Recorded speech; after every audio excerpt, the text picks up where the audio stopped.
Asato ma sadgamaya tamaso ma jyotirgamaya mrityo ma amritam gamaya avima eti rudrayate dakshinamukam te namam pahi nityam. Om Shanti Shanti Shanti.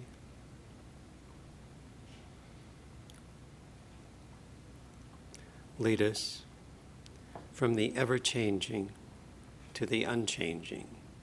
Lead us from darkness to light. Lead us from death to immortality. Light us through and through, and guide us evermore with thy loving presence. Peace, peace, peace. Can you hear me in the back? Okay.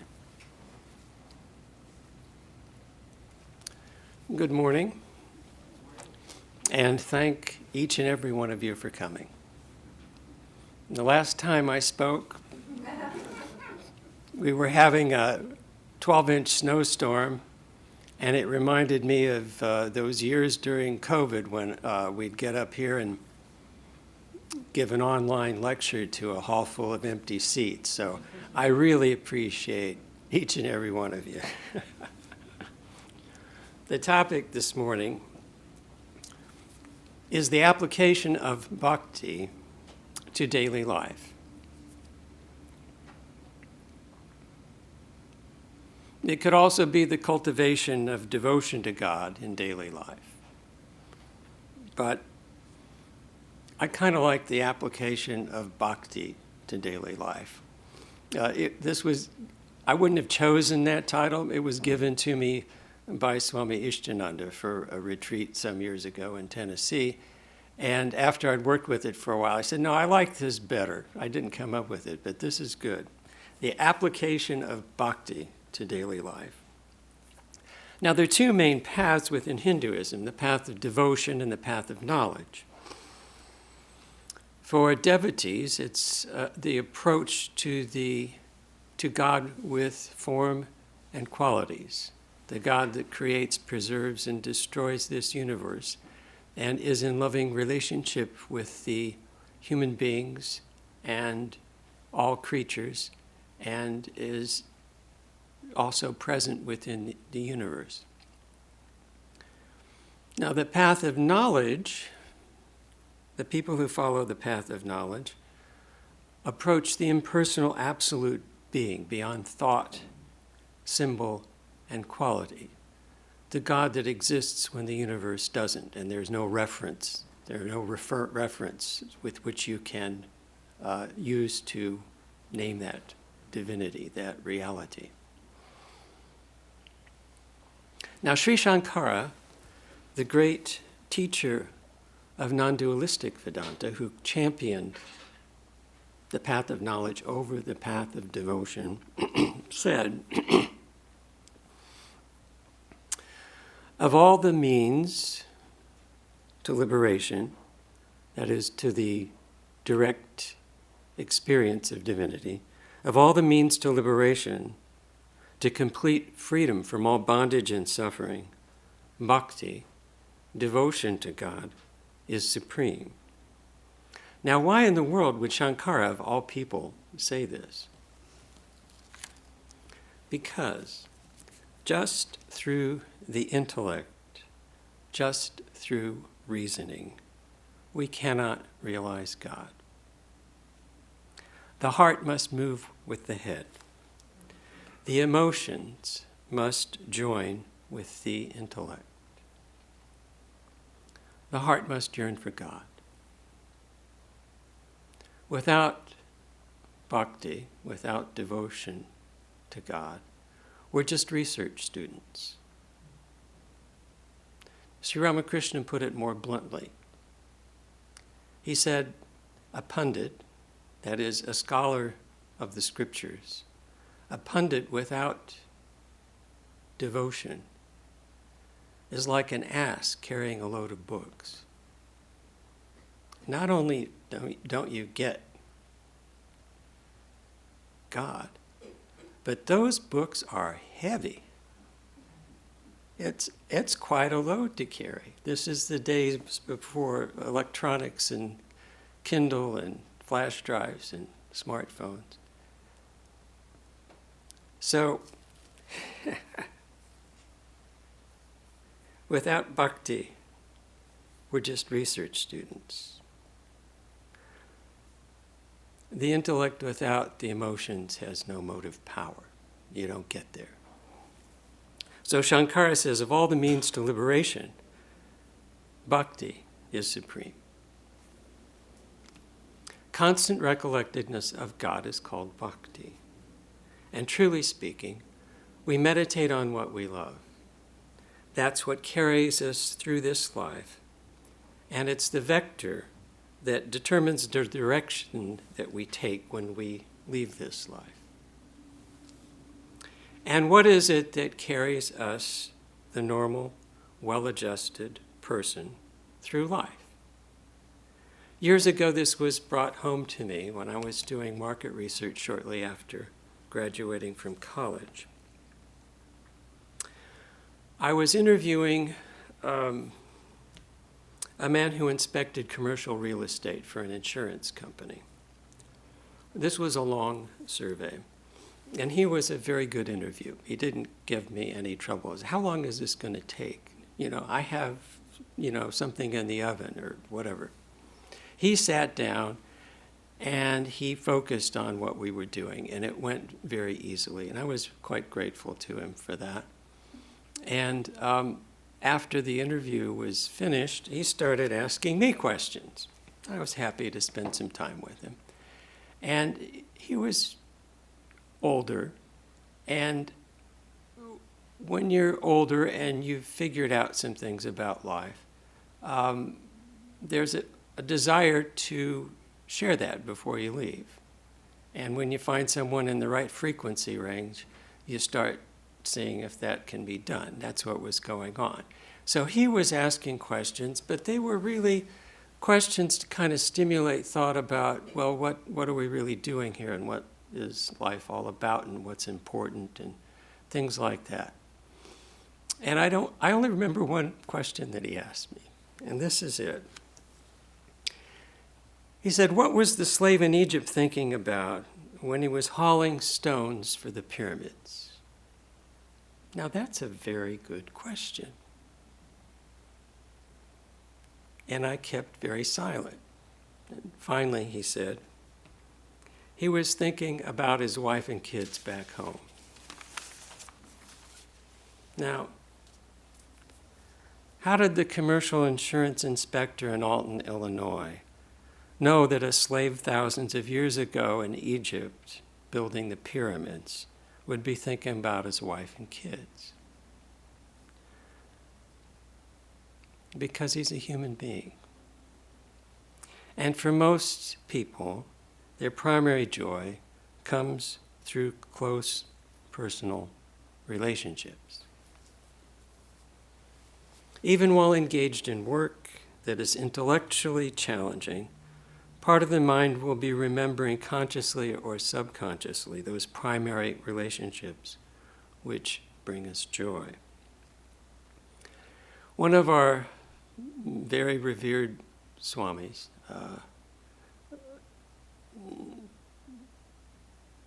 Swami Saharadeshananda, wrote a book on Holy Mother towards the end of his life, and he lived quite a long time. He was in his 90s when he passed away.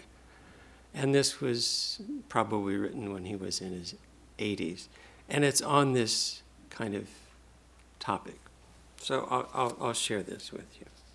And Swami Saharadeshananda was revered in our order as a highly advanced monk, someone who had realized something.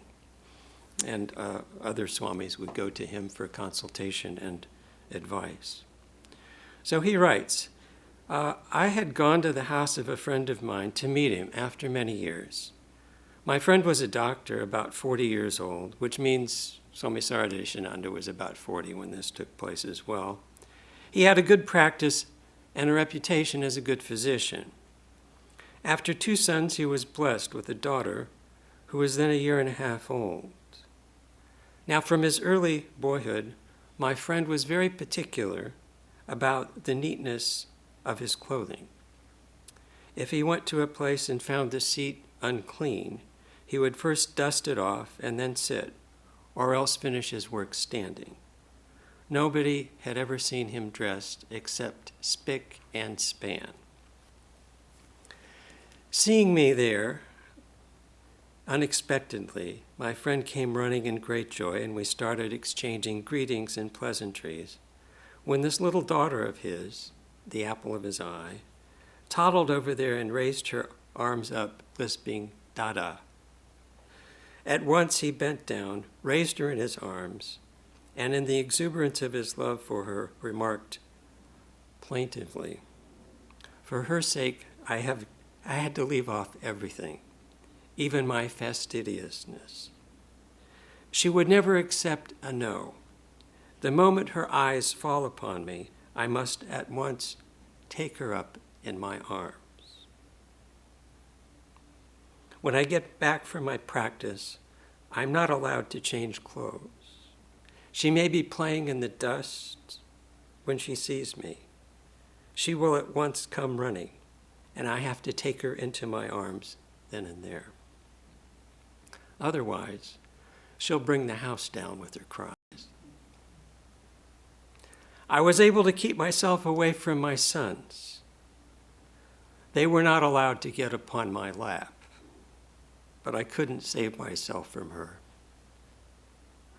Just now, see, she's been rolling in the dirt, and there's so much dust on her, but the moment she saw me coming, she came running. And as he was saying this, my friend's eyes were again fixed on his daughter. He was embracing her, the joy of his heart shining through his face and eyes. I heard and saw this, and the thought came to me, it is perhaps for tasting this bliss in life that one takes to the life of a householder. My friend's sons were born when he was much younger, and perhaps the lotus of his heart had not yet blossomed. Perhaps the nectar of love was not in such abundance then. I was very happy, after many years, to see the joyous household of my friend. Much later, when he was above 80 and had become incapable of much movement, I came to know that it was this jewel of a daughter that took all care of him. So,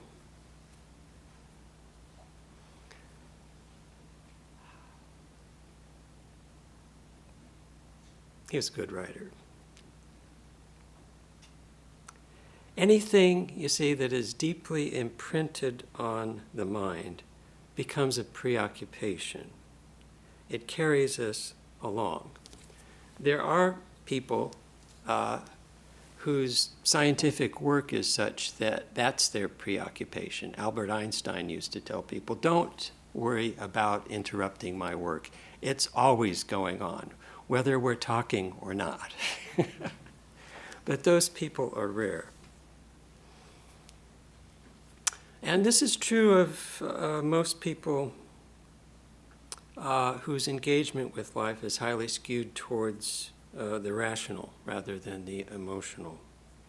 I remember 10 or 12 years ago, we got a phone call from a devotee, a physician whose work had taken him away from St. Louis.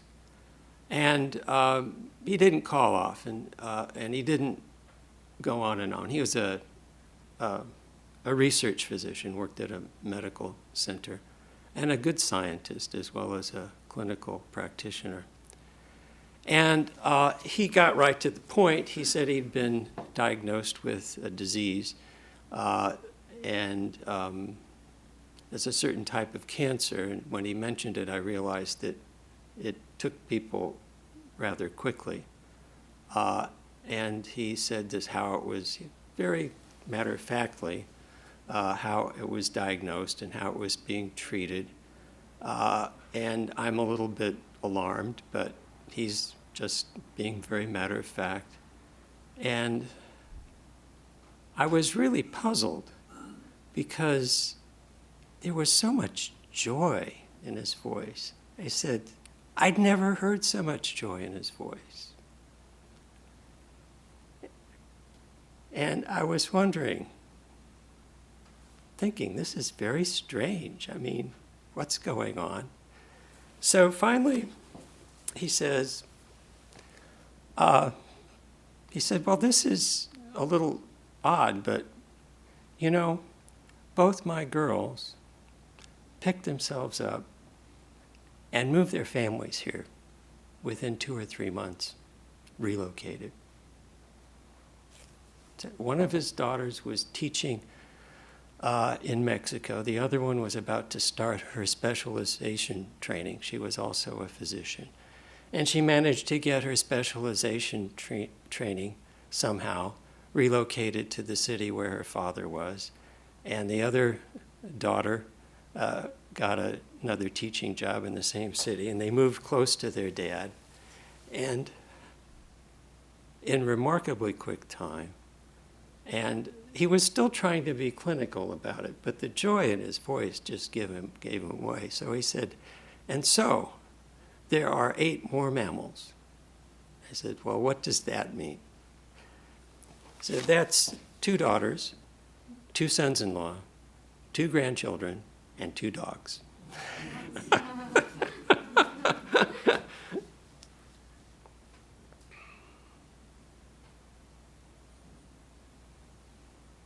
See, the joy that his daughters loved him that much that they wouldn't allow themselves to be away from him when he really needed them.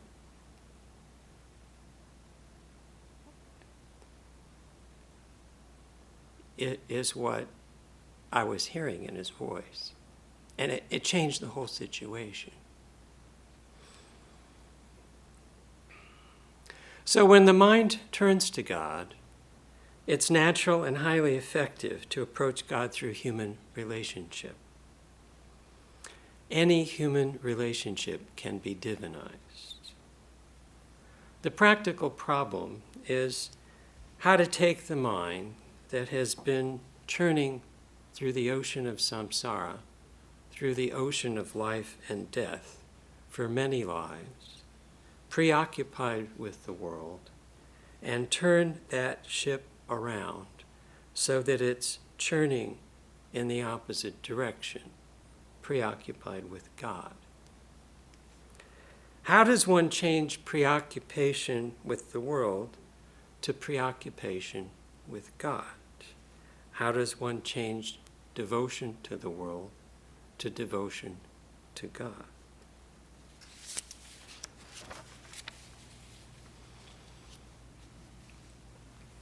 Now, the topic is the application of bhakti to daily life. So do you get a bucket of bhakti and roll it on the wall of daily life? Do you use a 2-inch trim brush or a 4-inch house brush? Or do you get an air compressor and tape off the windows and spray it on the wall of Maya? You can tell what I've been doing. Or if you're feeling very exuberant, do you put the intake hose way down in the bucket of bhakti and machine gun it on the wall of Maya, windows and all? It's a question of temperament and method. Well, every analogy has its limitations, and this one has quite a few. You don't buy a bucket of bhakti at the hardware store or the paint store. It's something that's intrinsic in each of us that must be awakened. We each carry it in our hearts. Devotion to the world is really devotion to the infinite and unchanging, masquerading as devotion to the finite and changing.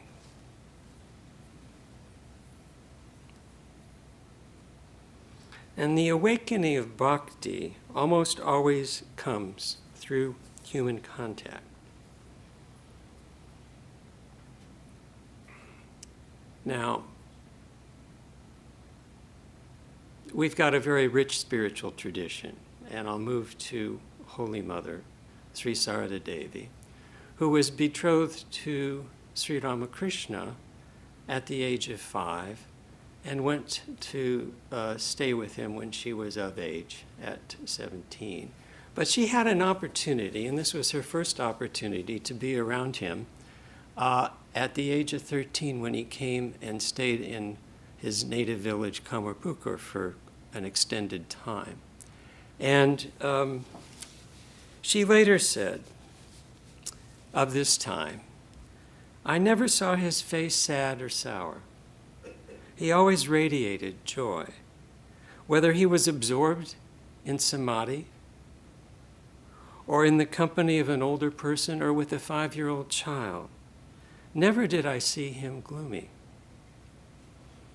Later, she said to her intimate companion, speaking of this time, "At that time, in his company, I always felt as if a jar of bliss had been placed in my heart.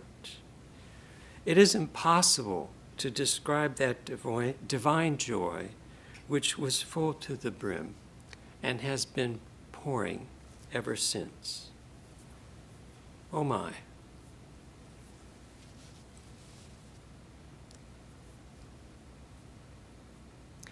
Love of God is usually not kindled within us until we come in contact with those who carry that burning flame within them. The grace of God almost always comes through those who have already received it. Now, Holy Mother was exceptional. Sri Ramakrishna was exceptional. They're both way off the bell curve. So what about an ordinary teacher and an ordinary student? How does it work? How is this devotion awakened in the heart? Well, I'll give an example, something that I observed here many years ago.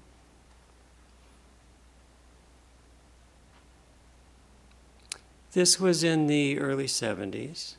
I hadn't been coming very long. Swami Satprakashananda was in his 80s and conducting the classes and lectures. And then, as now, after the Sunday service like this one, the speaker would go into our library and interact with the devotees. And when I finally overcame my shyness and went into the library, I could see that people would very hesitantly bring up a topic. Swami would sit at the library table and people would sit around the perimeter of the room. And there was a lot of silence and, but some exchange of questions and answers and anecdotes. And I noticed this gentleman started coming. And he was very striking. He was looked to be in his late 30s or early 40s, had a military bearing, ramrod straight, wore a white suit. And the first time I saw him, he marched right into the library, sat down at the library table across from the Swami. Everyone else, again, is around the perimeter.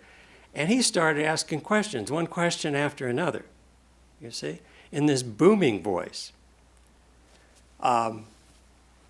And he was an engineer, a brilliant engineer, I found out later, with the Illinois Department of Transportation.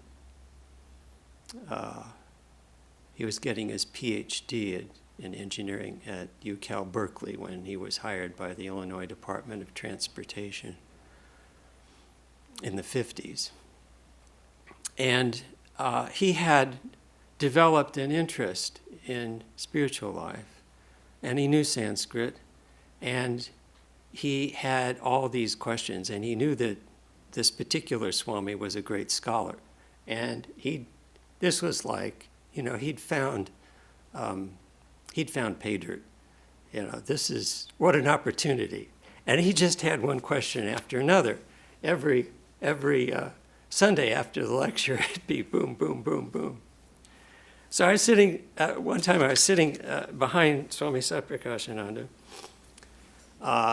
and he was at the library table, and this gentleman was across the table. I mean, he was really something to look at. I mean, he looked like a brown Paul Newman in this white suit with that booming voice and these penetrating eyes and the ramrod straight posture. And the subject was karma. And it got kind of technical. Sanchita karma, agami karma, prarabdha karma. And we'd already gone through sanchita karma, which is the repository of past actions, and agami karma, which is the karma that we're making now in this present life, which will be shot out as, sometime in another life and be reaped. And it went to prarabdha karma, which is the karma that we're reaping in this life. And he's booming out his questions, and Swami is answering in a very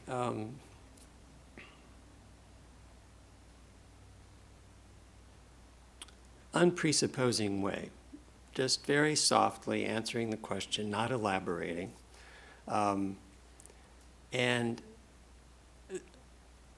I saw from the back, I saw Swami's posture change.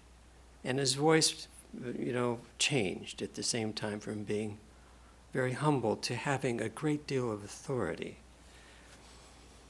And he said, "Do you know how much karma is on your shoulders?"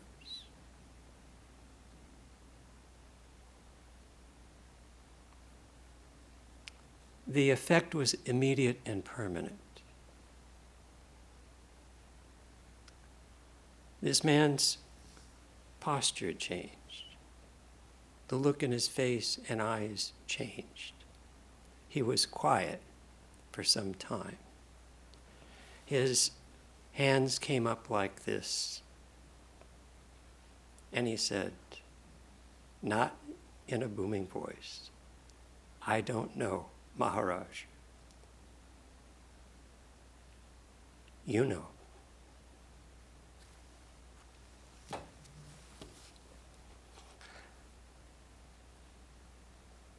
It says in the Gita, there are 4 types of virtuous people worship me: the distressed, those that are seeking wealth and pleasure, those that want to know about me, and those who want to realize me. So this gentleman was the 3rd category. He wanted to know about God. And he was approaching it with the same enthusiasm and intensity that he approached his work in his life. And he had someone here who could answer his questions, and boy, was he eager. Well, with that exchange, he went from one category to another. It very seldom happens that fast.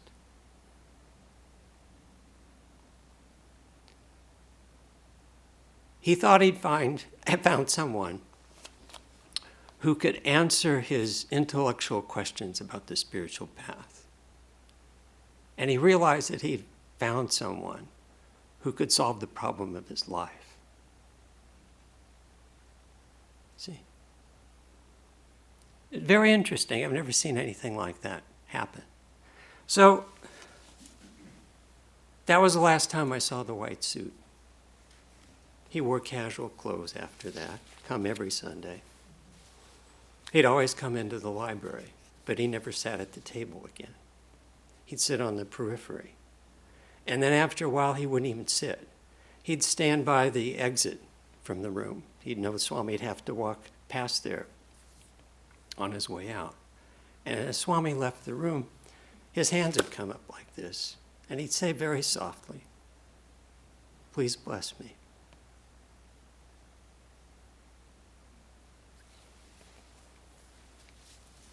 And Swami, what he meant was, I want diksha, I want spiritual initiation. Because his whole focus had changed. And Swami would say, oh, these things take time, don't be impatient. Yeah, he put him off. Well, this went on for quite a while. And his wife still comes here, Pratibha. And I got her permission to tell the story.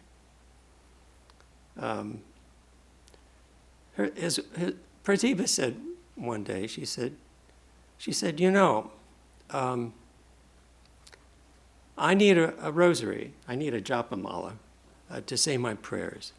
Why don't you ask Swami to give me a japamala? I know he has them. A rosary with rudraksha beads that you use for your prayers. And Kapil Dev said, well, you must have noticed how much Swami pays attention to what I ask him. Why don't you ask him yourself? So, not too long, neither one of them were shy. Not too long after that, Pratibha caught Swami on the main stairway landing. And she said, Swami, I need a japamala. Can you give me a japamala? And he said, I only give those out when I initiate people. And she said, well, when can you initiate me? And he says, I have to consult the almanac and find an auspicious day. I'll call you. And oh, by the way, bring your husband. I think he wants initiation too. So he got two for the price of one.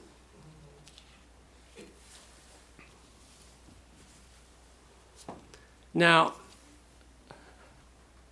when Swami Vivekananda was in this country the first time, he met Robert Ingersoll, who was a famous public speaker at the time, and an atheist. And he went around the country talking about the superstitious beliefs of religion and trying to kind of wean out the superstition from religious beliefs.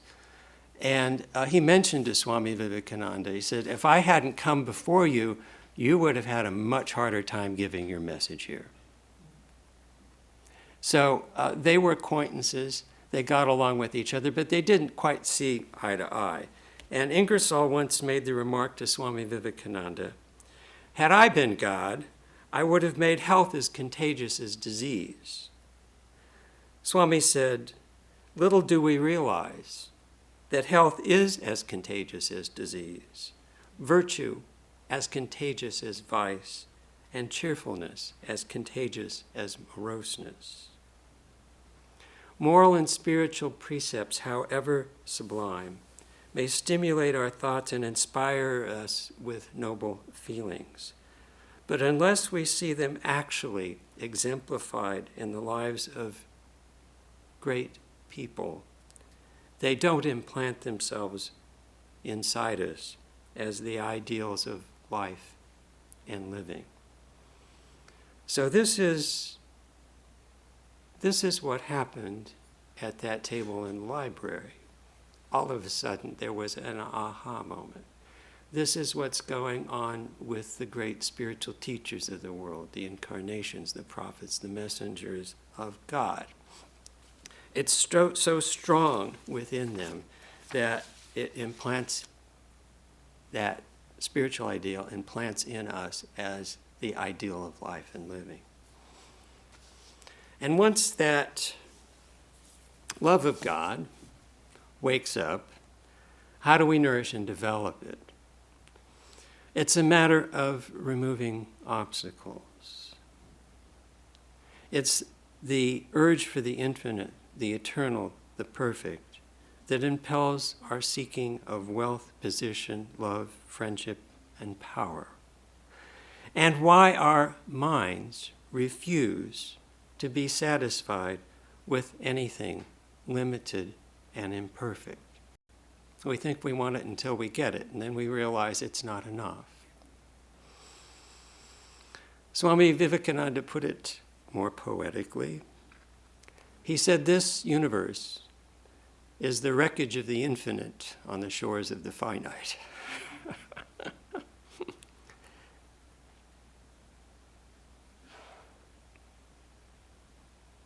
We're misperceiving the infinite, the undivided, and the unchanging as the finite, the changing.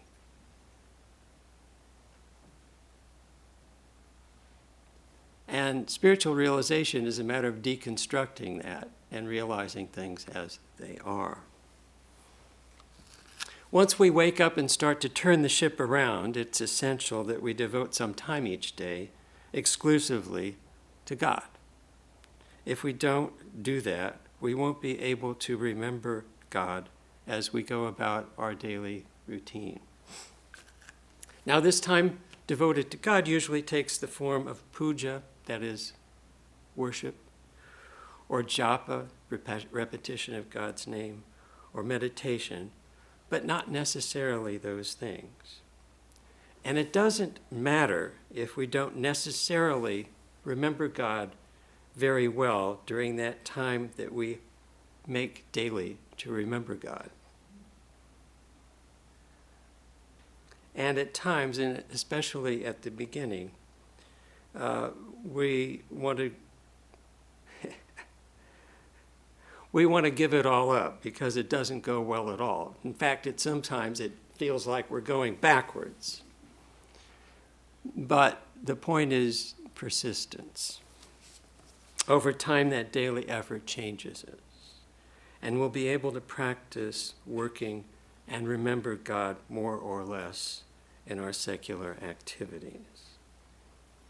Now, it doesn't necessarily take, it doesn't have to take traditional forms.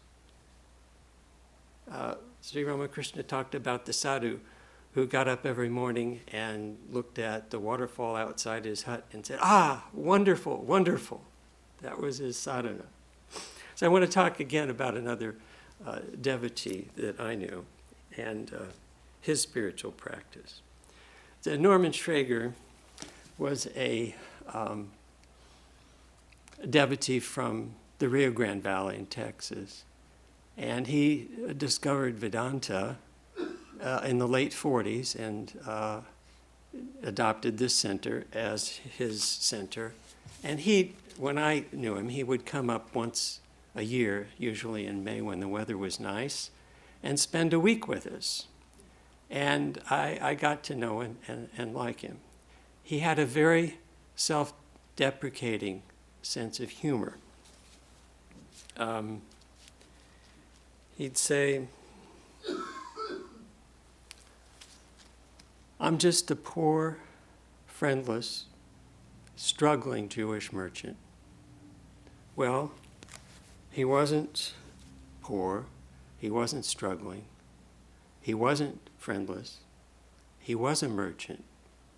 He was here one time when Swami Chaitananda went to Kansas City on the weekend, and he was gone.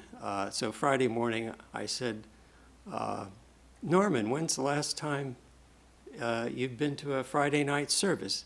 At that time, the Missouri Historical Society was a synagogue. And I said, "How'd you like to go tonight? Swami's out of town." He said, "Okay." And on the way over there, Norman was in his usual outfit. He was wearing a suit, white shirt, unbuttoned, no tie, cowboy boots, and a Stetson hat. And we're walking over there, going down the steps here, and I say, "Norman, when's the last time you've been to Friday night services?" And he didn't say anything. And I didn't think he was going to say anything. Maybe couldn't remember. And we're walking up the steps to the synagogue, and he says, 56 years. But he was game. He was okay with going over there. So he wasn't very Jewish either. He was more Vedantist. And he was extremely intellectual. He'd read Remembrance of Things Past by Proust, and he'd correlate these things with Vedanta, but he didn't have anyone to talk with down in the Rio Grande Valley about Vedanta. And you know, he had something.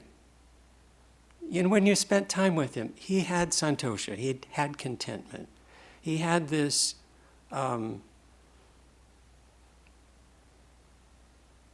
this joy about him and a lack of conflict within him. You just settled down and relaxed around Norman.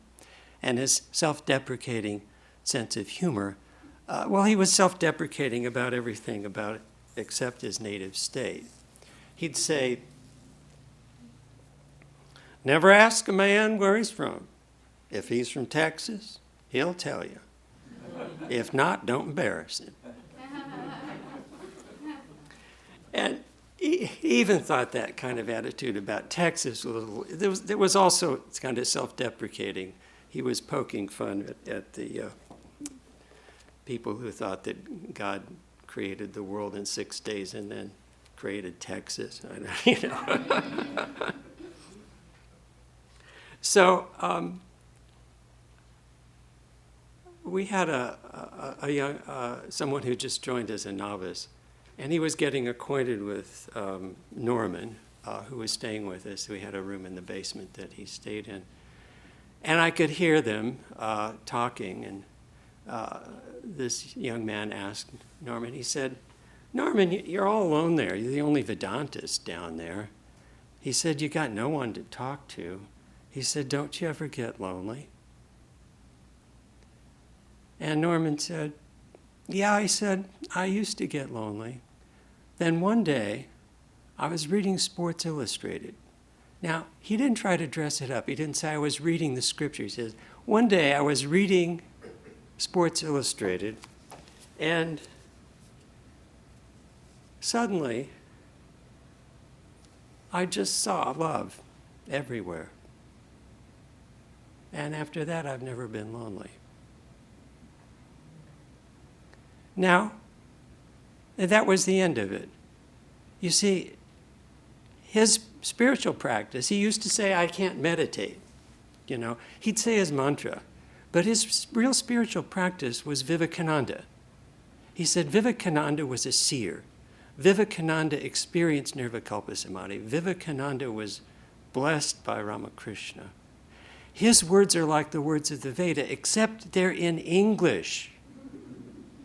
And he'd study Vivekananda, and he developed his own shorthand. He'd take it down in his own shorthand, so he didn't have to do a lot of writing. And when I knew him as an older man, sentences and paragraphs from Vivekananda would come out in his speech. That was his spiritual practice. So it doesn't matter what you take up as your spiritual practice, it's persistence and sincerity. You see? Such a joy. And then that never would have come up. And he never mentioned it. He didn't think it was important. It's stimulus response. Do you ever feel lonely? He gave that answer. He had some kind of experience.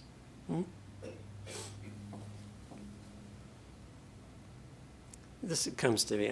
It's off the subject, but I can't help myself. So Norman used to always take the train. And I try to, it takes a lot of time from Edinburgh, Texas, both ways. I try to convince him to take the plane, but he just wouldn't do it, you know. What happens when a plane crashes? I couldn't argue with him. But then he took the plane. I picked him up at the airport. I took him back to the airport. What happened, Norman? He said, "Do you know how much they're charging for the sleeper car on the trains now?" So I took him back to the airport, and he didn't really have luggage. He just had this kind of little bag that you take to the gym. And he had such a guileless face. Well, he'd driven to the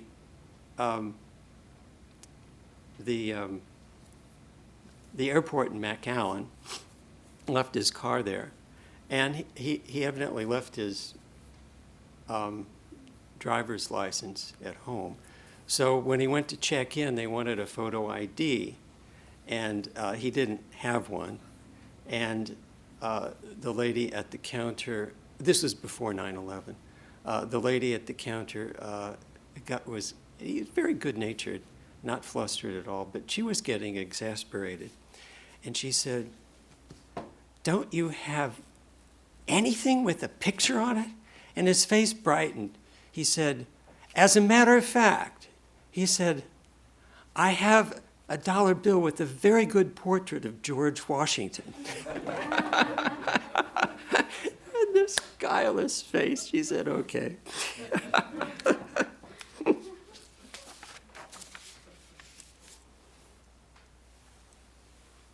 So now I want to talk about how are you? This is a strange topic, but I'll work it in. Now, how are you? Everyone asks, how are you? And no one really wants to know. Of course, there are exceptions. We had a devotee from Southern California. She came here after the Second World War as a refugee from Hungary.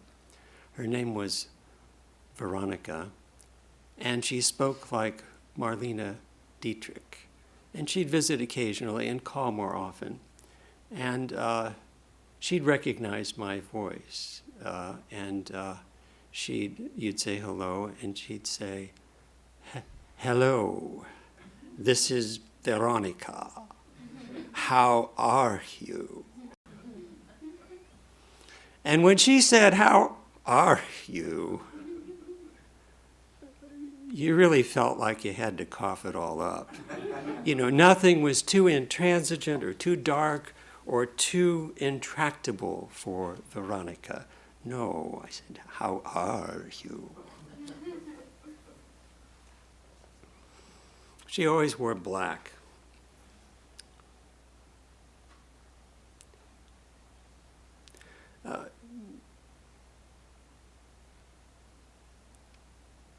Veronica's "how are you" was like taking a prescription expectorant. You just told her. Okay. So,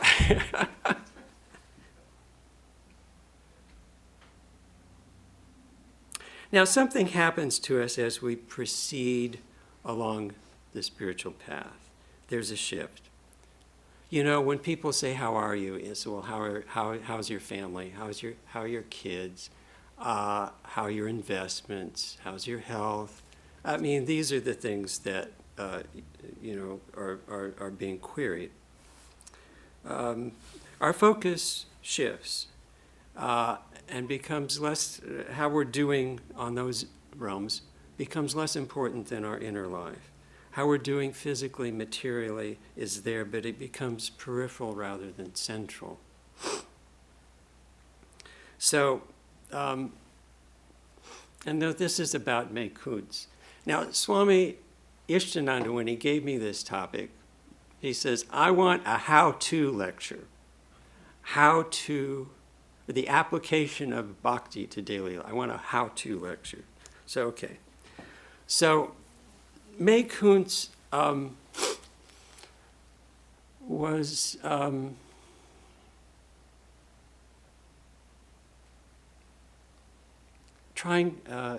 she was memorizing the Bhagavad Gita before Swami Satprakashananda came to St. Louis in 1938.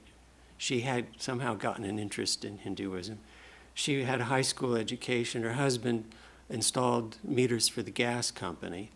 And she was sharp as a tack when I knew her. And she lived into her 90s. And she first came to Vedanta service on Vivekananda's birthday in 1939 in January. And she stayed until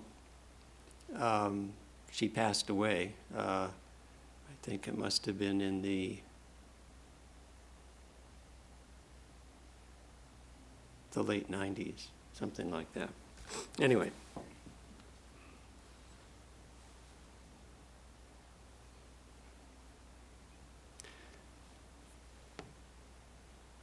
She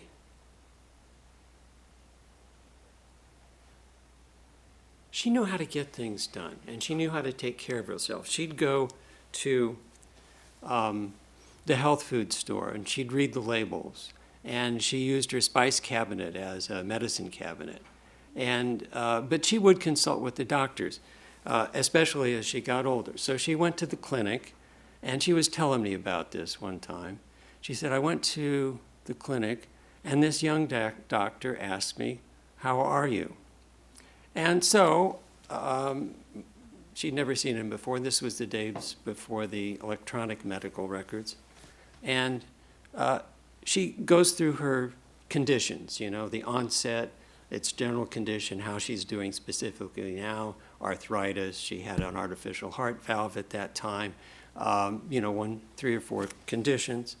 And she went through them very methodically and then looked at him and said, but I'm fine. And she said, when I said that, he looked at me. And when she's telling me this story, her clear blue eyes were just dancing. He looked at me. So she was at that place where it's okay. It's okay that all these things are going south. Your investments can go south. Your health can go south. Everything can go south. But if that focus is on your inner life, I'm fine.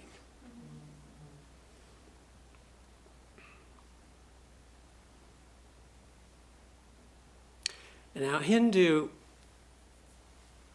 iconography, every one of the millions of gods and goddesses has their own particular portfolio. Yama is the god of death, and he carries a noose. And his job is to take souls and help them separate from their bodies, at the time of death. And see, if we think we're the body when we're dying, then we don't want to leave. If we, the body dies when the soul leaves. But if we're not aware of that, we don't want to leave, and it's kind of scary. And when it's time to go, in a lot of cases, Yama has to take out his lasso and just yank the soul out. Well, if you get to this point where May was, and you're just fine, and that mood which you've been cultivating your entire life is coming up now at the time of death, you can actually participate in the process of death and leave in that way. Now, the final story is a bit personal. I had to think whether I wanted to share it or not, but it's important. In our tradition, there are 2 primary components in meditation when you're on the path of bhakti, the path of devotion.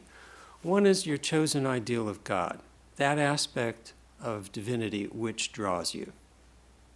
Okay? And the other one is the mantra, the bija mantra, which is given by the guru. And the bija mantra is specific for particular devotional attitudes. As I said, any human relationship can be divinized. And there are mantras that reflect these different attitudes towards divinity. And when I was getting my feet wet in Vedanta, I understood chosen ideal. That makes sense.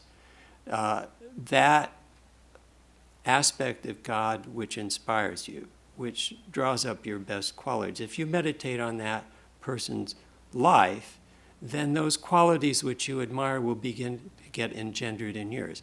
But this bija mantra stuff, I didn't understand at all.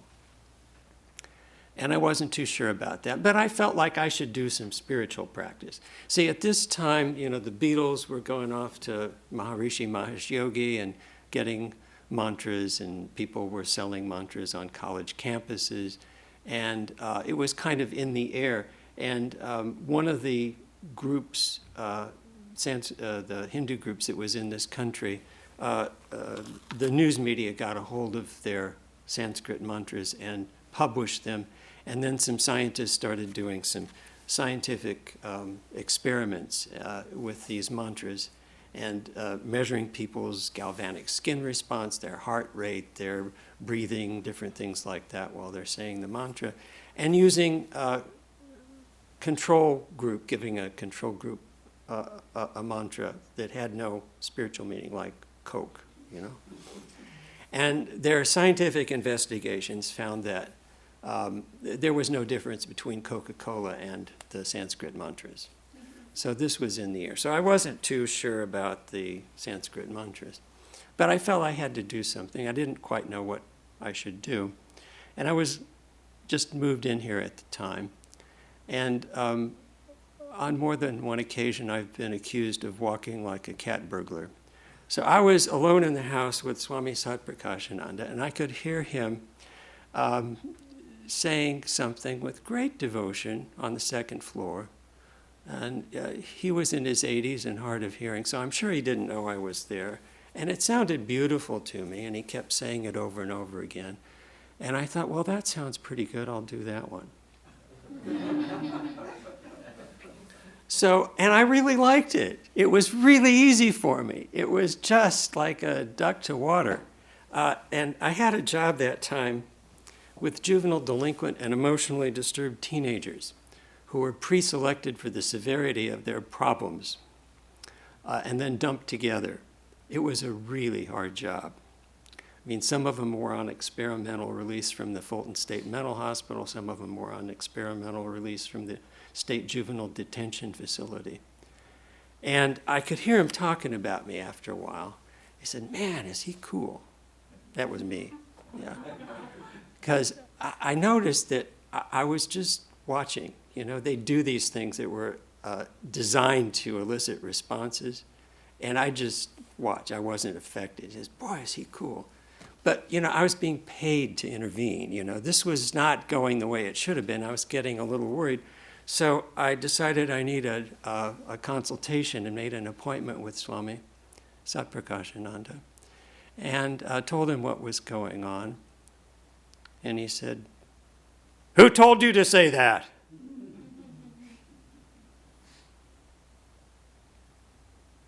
I explained what had happened, and he cooled down a little bit. He said, don't say that. He gave me the medical equivalent of a wide-spectrum antibiotic. And later on, he did the specificity test and gave me what I needed. So what probably happened, Swami Brahmananda, his teacher, taught him the path of knowledge. I probably heard him saying his mantra when he thought he was alone. I noticed that as I said it, it was very nice. I was becoming the witness rather than the participant. And that's the attitude of a jnani. The Atman is unaffected by the changes that it cognizes, you see. And very few actually are qualified for that path as their primary approach to God, even among Ramakrishna's 16 monastic disciples. Vivekananda is the only one that was taught the path of knowledge. The others were taught the path of devotion, and later on they had that higher experience of nirvikalpa samadhi through in stages. So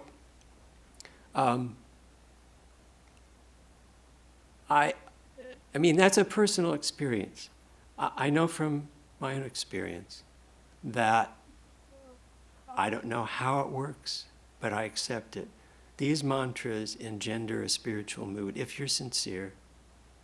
And that mood is specific to the mantra. Our science hasn't developed to the point where we can do experiments about it. It's not subtle enough. So, okay, I had some more things that I wanted to say, but we're out of time. And so I'll close with a prayer. Om